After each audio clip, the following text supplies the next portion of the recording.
मुंबई निर्माण झाली होती ती भरून काढण्यासाठी तुम्ही सर्वांनी दिलेलं धाडस हे माझ्यासाठी खूप मोठं आहे.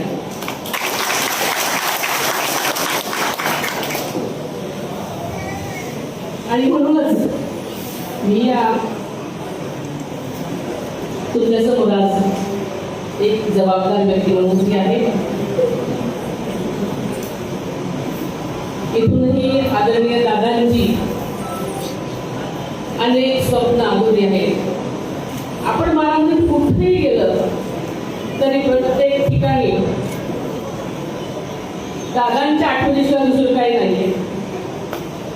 या सभागृहाला सुद्धा आदरणीय दादांनी निधी दिला होता आणि आज आपण त्याच सभागृहामध्ये सगळेजण जमलेलो आहोत. बारामती मधला असा एकही कानाकोपरा किंवा महाराष्ट्रातलं एखादं मंदिर एखाद्या चांगल्या गोष्टी दादांशिवाय झाल्या असं नाही.